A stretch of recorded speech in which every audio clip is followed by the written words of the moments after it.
तो जब हम इनको याद करते हैं कि इनका आपस में क्या कनेक्शन है, तीनों को एक साथ बात करने की क्या जरूरत है।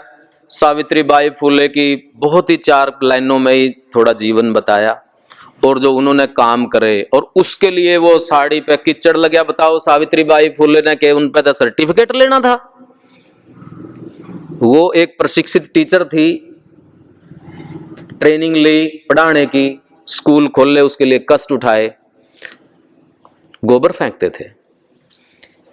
क्या चीज थी कि वो उसके बाद भी नहीं हटी। उसके ससुर ने, यानी कि ज्योतिबा फुले के पिता, उन्होंने ज्योतिबा फुले को और सावित्रीबाई फुले को घर से निकाल दिया। यह बड़ा समाज सुधारकों के साथ उनके बाप ही काटन सबसे पहले।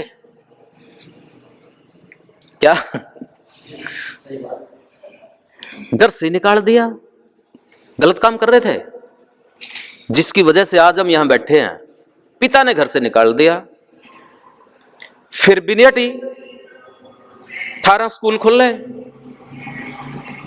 और भी क्या क्या कष्ट मिले।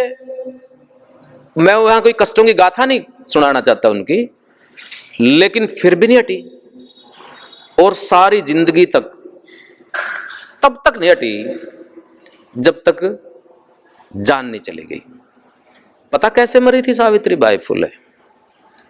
प्लेग फैल गया पूना में 1897। पूना में प्लेग फैल गया 96-97 में, जैसे कोरोना फैल गया। प्लेग की बीमारी छूत की बीमारी है। उन्होंने, इनका जो लड़का था गोद लिया हुआ था, अपना तो लड़का था नहीं, यशवंत राव, डॉक्टर यशवंत राव, वो डॉक्टर थे, उनको पढ़ाया लिखाया, इन्होंने डॉक्टर बनाया।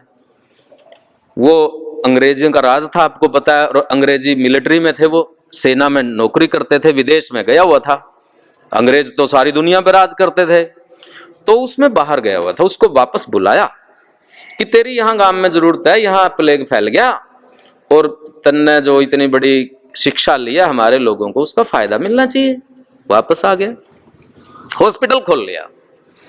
अब गांव के अंदर एक लड़का है अछूत बस्ती में, जिसको प्लेग है, और उसका परिवार क्या, कोई भी उसको उठा नहीं रहा। 3 दिन से पड़ा है। कोई, आपको देखा कोरोना में, कोई बंदा छूने के लिए एक दूसरे को तैयार नहीं है।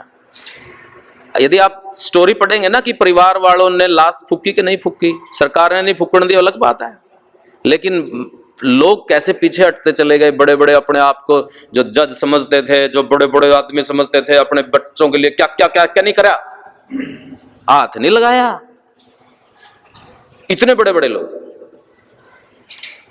सावित्रीबाई फुले उस लड़के को अपनी पीठ पे बिठा के लेकर के आई कि इसका इलाज करना, जिसको उसके माँ बाप भी छूना नहीं चाहते थे। उसी से संक्रमण हुआ और 3 महीने बाद डेथ हो गई।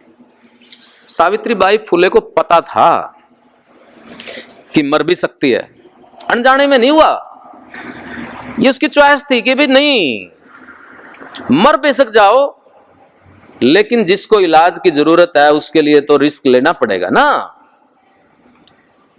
इसलिए मैं इनको भी शहीद ही कहता हूं, ये भी शहादत ही है।